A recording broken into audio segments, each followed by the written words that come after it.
Assalamualaikum warahmatullahi wabarakatuh. Waalaikumsalam warahmatullahi wabarakatuh. Apa kabar Pak Chandra? Alhamdulillah. Baik, alhamdulillah. Pak, Alhamdulillah. Sehat juga. Baik Pak Chandra, hari ini mau melakukan praktek coaching ya? Iya, ingin coaching hari ini. Baik, sebelum kita melakukan praktek coaching, ada beberapa hal yang ingin saya sampaikan Pak Chandra. Yang pertama berkaitan dengan rubrik penilaian. Ya, jadi pada kegiatan coaching kali ini saya sebagai observer akan menilai Pak Chandra berkaitan dengan yang pertama tentang prinsip coaching. Tentu Bapak sudah memahami, kemudian kompetensi dalam coaching, kemudian alur yang digunakan. Mohon maaf sebelumnya Bapak, alur yang digunakan apa ya? Tirta. Tirta ya, jadi alur Tirta. Baik Pak Chandra. Nah, saya juga ingin menanyakan, kompetensi apa kira-kira yang ingin Bapak kembangkan dalam praktek coaching kali ini? Sebenarnya semuanya tuh, Pak. Semuanya. Iya. Jadi tiga-tiganya tuh ya. ingin saya kembangkan karena memang saya merasa masih perlu dikembangkan Ya. Nah, baik dari tiga itu, yang pertama adalah kehadiran penuh ya. Iya. Kemudian yang kedua mendengarkan. Iya. Yang ketiga memberikan pertanyaan yang berbobot. Nah, dari ketiga itu kira-kira mana yang akan Bapak jadikan sebagai kompetensi yang lebih spesifik untuk ditingkatkan dalam proses coaching kali ini? Yang ketiga. Yang ketiga. Ya, bagaimana saya mampu untuk membuat atau menyusun sebuah pertanyaan yang berbobot. Memang saya merasa masih kurang. Baik. Jadi kira-kira Pak Chandra, apa yang menjadi indikator bahwa Pak Chandra nanti itu dalam praktek coaching itu sudah berhasil dalam mengembangkan kompetensi yang ketiga ini, yaitu mengajukan pertanyaan berbobot? Apa kira-kira indikatornya? Indikator itu kan tolak ukur ya Pak ya. Jadi menurut saya tolak ukurnya itu adalah keberhasilan ketika coach saya itu nanti mampu untuk mengeluarkan ide-ide terbaiknya, ide-ide terbaik gitu, yang akan dijadikan sebagai solusi untuk permasalahan yang dihadapi oleh si coach saya itu. Nah, menurut saya itu. Baik, jadi nanti ketika saya melakukan observasi, saya akan lebih memfokuskan pengamatan saya pada pengembangan kompetensi mengajukan pertanyaan yang berbobot. Baik, silakan Pak Chandra untuk melakukan praktek coaching. Terima kasih. Pak. Assalamualaikum warahmatullahi wabarakatuh, Pak Win. Waalaikumsalam, Pak Chandra. Bagaimana kabarnya? Alhamdulillah, keadaan baik-baik. Baik. Lama tidak ketemu. Paling kan ketemu di jalan. Ya, betul. Tidak ada ngobrol-ngobrol gitu. Betul. Bagaimana kalau hari ini kita ngobrol nih? Ya memang kebetulan saya pun ada yang mau diobrolkan nih. Sebenarnya pas kita pun ketemu nih kan, walaupun ya mungkin tapi nggak minta waktu. Alhamdulillah saya. Ada, memang ada yang mau diobrolkan. Pak Win, ada waktu? Siap. Siap ya? Ya kita ngobrol sebentar. Ya, mudah-mudahan. Tapi nggak asik juga kalau ngobrol itu nggak ada tujuannya. Kira-kira apa nih yang mau dicapai nih dari obrolan kita nih? Ya, jadi begini Pak Chandra, ada semacam perasaan yang tidak enak yang saya rasakan hari ini. Ya, betul. Makanya memang kebetulan kita ada ketemu dan Pak Chandra pun ada waktu, jadi mungkin dapatlah saya berbagi ke Pak Chandra, ya katakanlah mudah-mudahan dapat meluapkan perasaan saya yang mungkin kalau saya pendam sendiri tidak baik efeknya bagi saya juga, seperti itu. Itu yang saya harapkan atau yang saya dapatkan dari percakapan kita kali ini. Dan mudah-mudahan juga dari masalah yang saya hadapi ini saya juga dapat menemukan solusi ataupun jalan keluar terhadap permasalahan. Begitu. Iya. Saya doakan ya, mudah-mudahan memang harapannya itu terlaksana nanti dikabulkan oleh Allah Taala, dan memang saya yakin nih Pak ini guru yang sangat luar biasa. Amin.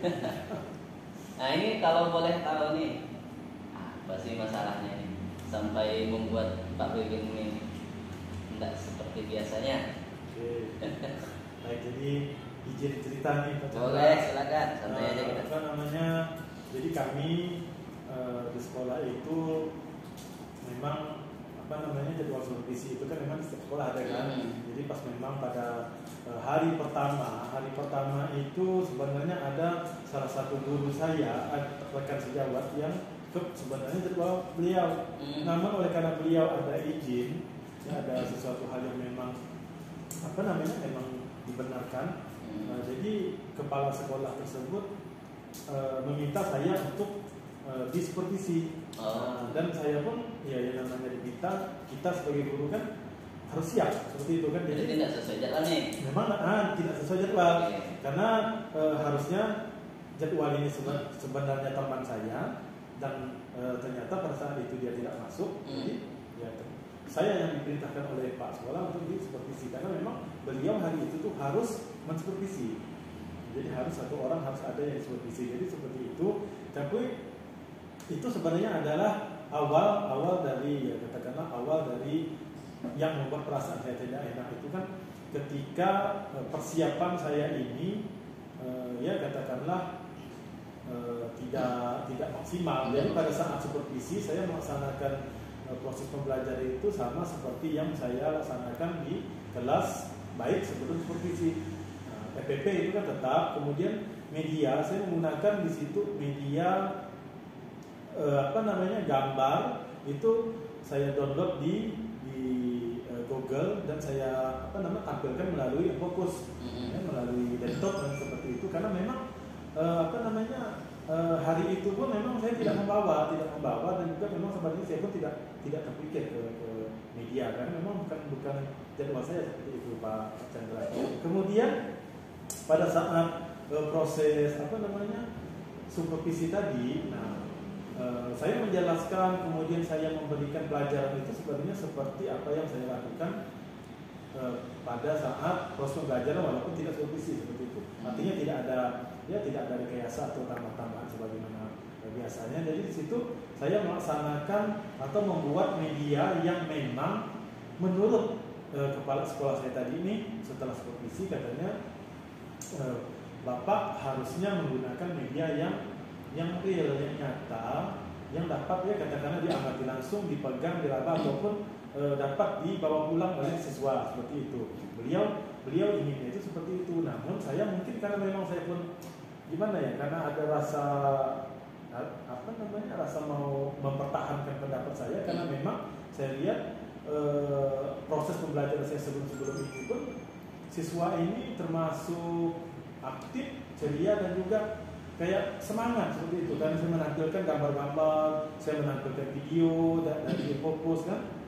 Jadi biasanya memang seperti itu. Biasanya memang seperti itu. Nah pada saat supervisi, pasca supervisi, catatan beliau ini media harusnya beliau menyarankan atau mewajibkan dia katakanlah harusnya nyata karena jadi kita mengantisipasi katakanlah hal-hal yang tidak terduga. Misal menurut beliau itu listrik padam. Ketika listrik padam apa yang ditampilkan karena yang ditampilkan ini kan perlu listrik semua. Namun saya berpendapat lagi bahwa ya Pak kita kan akan ada katakanlah metode ataupun cara lain ketika untuk menyikapi listrik padam. Jadi di situ kami ini berdebat katakanlah masing-masing menahankan pendapatnya sampai puncaknya beliau ini pergi meninggalkan saya tanpa sepatah kata pun seperti itu. Jadi terus terang Pak Chandra yang saya pikirkan 2-3 hari ini sebenarnya itu. Jadi itu saya pun tidak enak kenapa saya mempertahankan pendapat saya sehingga membuat kepala sekolah ini sampai katakanlah keluar tanpa bicara seperti itu dengan wajah yang datar. Nah itu gimana nanti ketemu saya pikir kan belum ada ini Pak Chandra, saya belum ada masuk ke kantor nih, belum ketemu sama Pak Sekolah, jadi datang langsung masuk kelas. Biasa ke UKS saya ngobrol sama rekan sejawat tapi belum bisa bercerita, baru sama Pak Chandra ini saya bercerita. Kemudian memang titiknya ataupun yang membuat saya tidak enaknya itu saya merasa tidak enak ketika kepala sekolah ini melihat ataupun bertemu dengan saya itu dengan wajah datar seperti itu. Tapi apakah besok-besok saya dipanggil ke ruang kepala sekolah ataupun mungkin besok-besok kayak ini dikucilkan atau penilaian SKP dan segala macamnya. Saya khawatirnya seperti itu Pak Chandra. Itu yang menjadi pikiran saya 2-3 hari. Kalau yang saya tangkap nih Pak Wadi, yang saya paham, sepertinya memang ini perbedaan pendapat ya. Iya. Perbedaan pendapat dengan kepala sekolah terkait media gitu kan. Betul.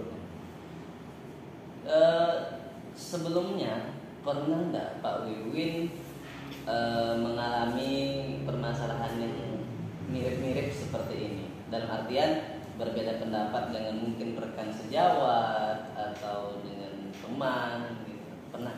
Baik, kalau untuk kasus seperti ini sebenarnya dengan rekan sejawat itu sering sebenarnya Pak Chandra. Namun mungkin karena ya katakanlah level serta tingkatannya mungkin kita sama sebagai seorang guru, jadi menyelesaikannya pun termasuk cepat. Jadi saya kalau dalam malamnya siangnya kami ya katakan berbeda pendapat, malamnya saya berpikir sejenak, oh udah besoknya apalah gunanya kita ya kata saling berjauhan ya karena kita ini satu organisasi, kemudian satu sekolah. Jadi besok saya hampiri rekan sejawat saya ya katakanlah bertindak seperti hal biasa dan beliau pun merespon dengan baik. Rekan saya ya akhirnya suasananya mencair lagi seperti itu kalau dengan rekan sejawat. Nah, seperti itu.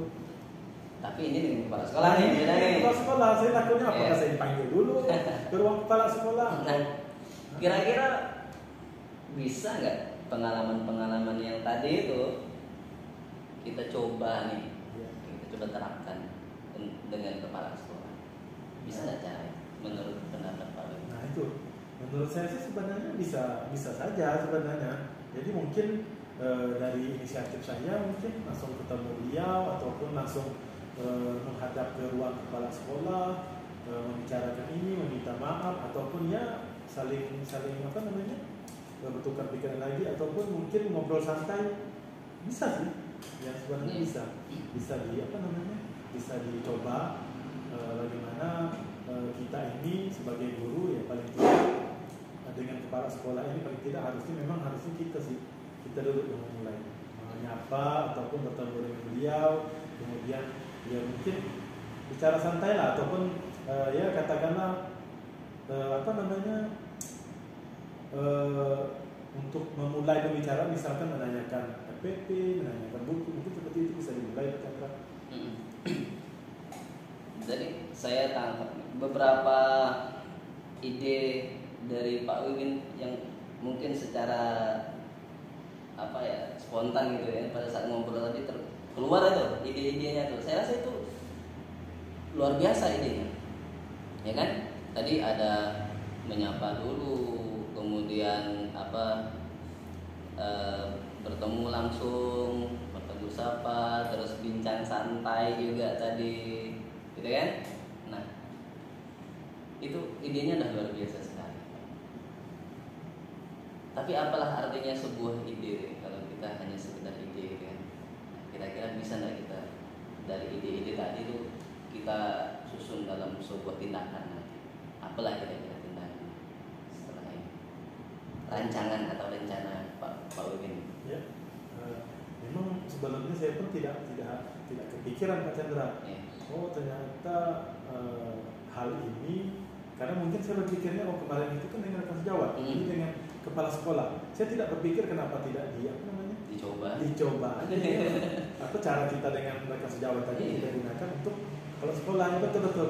Jadi di sini, nah inilah mungkin ada juga lah semacam pencerahan atau pemahaman akibat ataupun dari diskusi kita kali ini. Jadi untuk rencana ke depan mungkin yang pertama secepatnya ataupun mungkin besok kalau beliau ada masuk mungkin saya langsung ke ruang kepala sekolah. Kemudian yang pertama mungkin ngobrol dulu, kemudian setelah itu mungkin bicara santai. Nah mungkin selanjutnya mungkin barulah kita membahas tentang itu. Mungkin bisa juga saya langsung menginisiasi untuk meminta maaf terlebih dahulu.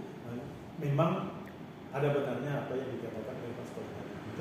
Mungkin betul juga seperti itu. Mungkin bisa coba Pak Chandra betul. Jadi mungkin secepatnya besok mudah-mudahan beliau ada dan mungkin beliau pun ada waktu. Jadi bisa besok langsung saya ke ruang kepala sekolah. Secepatnya. Luar biasa Pak Wiwin. Nah, perencanaan udah tadi seperti ini, tinggal dilaksanakan besok, gitu kan? Besok kita mulai nih. Rencana jangka panjang, kan nggak mungkin ini mau dibiarin berlarut-larut. Kira-kira kapan bisa ngobrol lagi nih untuk kita lihat bagaimana perkembangannya. Jadi kalau untuk ke depan, jadi kan ini tetap akan saya laksanakan di Chandra. Mungkin jangka panjangnya pun hal-hal semacam ini tetap akan saya terapkan karena memang tidak baik juga kan kita katakanlah membuang muka ketika ketika bertemu, apalagi kita dalam satu sekolah tetap intens kan isunya. Pertemuannya tetap intens, tetap sering ketemu, jadi apalah gunanya kan seperti itu. Jadi mungkin kedepannya akan saya laksanakan seperti itu. Kalau memang ada perselisihan atau apa, mungkin yang pertama mungkin kita ini ada yang mengalah dan juga menginisiatif untuk meminta maaf terlebih dahulu ataupun mungkin mengajak ngobrol santai dulu, itu akan tetap saya laksanakan ke depan. Itu mudah-mudahan tetap berlangsung seperti itu. Ternyata Pak Uwin ini mempunyai hati yang luar biasa ya. Itu juga setelah kita ngobrol ini. Kadang sebelumnya pun memang tidak terpikir. Terbawa perasaan kan ya. Karena perasaan itu gimana? Pas datang gimana? Nanti ketemu. Itu yang saya pikirkan, tidak ada berpikir pemecah masalah itu. Tak ada sebenarnya. Iya benar. Jadi gimana nih perasaannya sekarang?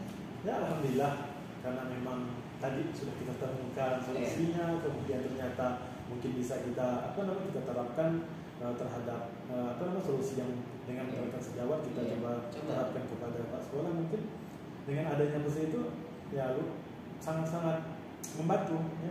Memang perasaan saya pun alhamdulillah kalau sudah melihat rencana yang sudah kita buat, yang sudah saya sarankan ini sangat termotivasi dan rasanya tidak sabar ingin ketemu beliau. Itu yang saya rasa. Baik. Jadi Pak Win mengingat waktu juga sudah mungkin ada kesibukan lain setelah ini kan.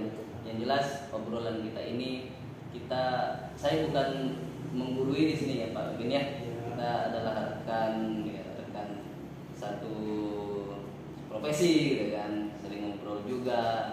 Kita mitra di sini. Saya hanya ingin bagaimana Pak Win sebenarnya menyadari bahwa Pak Win itu punya potensi yang bisa digunakan untuk menyelesaikan masalah Pak Win sendiri. Sebenarnya itu tujuan saya ya, untuk membantu. Yang jelas saya bukan orang yang lebih di sini, bukan menggurui ya. Ya kita santai ngobrol. Saya rasa itu ya Pak Win ya. Mungkin Pak Win ada kesibukan lain setelah ini. Saya cukupkan sampai di sini. Sebagaimana tadi saya buka dengan salam, pas ketemu salam lagi ya. Cukup sekian Pak Win. Sama-sama. Semoga sukses. Amin. Assalamualaikum warahmatullahi wabarakatuh. Waalaikumsalam. Pak Chandra, saya tadi sudah menyaksikan Bapak praktek coaching dan saya melihat sudah prinsip-prinsip coaching sudah Pak Chandra lakukan. Dari hasil pengamatan saya seperti kemitraan, Bapak tadi sudah terlihat menganggap coaching itu sebagai mitra, bukan posisi yang atas dan bawah Bapak ya. Terus Bapak pun saya lihat sudah kreatif dalam mengajukan pertanyaan dan bisa menggali. Itu hasil pengamatan saya. Nah Bapak, ada lagi yang ingin saya tanyakan berkaitan dengan tadi kan Bapak mengatakan ada satu kompetensi yang ingin Bapak kembangkan dalam proses coaching kali ini.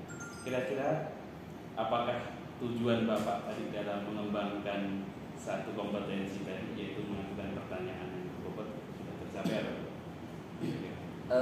menurut saya sudah, karena tadi sebagaimana yang saya sampaikan di awal kan Pak Sugeng.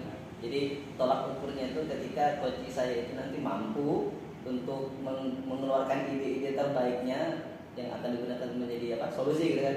Dan itu terjadi itu. Ya, walaupun sebenarnya ya tugas kita kan hanya nanya-nanya aja tuh, tapi ternyata bisa. Baik, memang benar Pak Chandra, sesuai pengamatan yang saya catat juga tadi, Bapak sudah melakukan coaching dengan alur cerita. Tadi Bapak sudah terlihat menyampaikan tujuan dari percakapan, terus Bapak juga sudah mengidentifikasi masalah yang dialami oleh coaching, Bapak juga menanyakan rencana apa yang mau dilakukan. Begitu juga tanggung jawab. Terlihat dari tadi Bapak menginginkan ada pertemuan lanjutan untuk membahas keberhasilan. Baik Pak Chandra, kemudian Pak, apa kira-kira yang ingin Bapak kembangkan lagi dari ketiga kompetensi? Kan kalau yang pertama yang tadi sudah berhasil kayaknya mengajukan pertanyaan yang berbobot. Kira-kira dari selain tadi selain yang mengajukan pertanyaan yang berbobot, apalagi ke depan ketika melakukan praktek coaching lagi? Mungkin ini kehadiran secara penuh present. Karena kan kadang-kadang kita juga ketika melihat orang lain sedang bercerita, ya kita malah terbawa-bawa ini ceritanya, malah bukan mencari solusi. Itu yang pernah saya rasakan. Jadi maka kedepannya itu yang ingin saya kembangkan. Baik Pak Chandra, itu saja mungkin hasil observasi dari saya. Saya di sini hanya mencatat dan mengamati apa yang sudah Bapak lakukan. Mudah-mudahan dengan proses praktek coaching ini bisa meningkatkan kemampuan kita dalam menjadi coach di masa depan.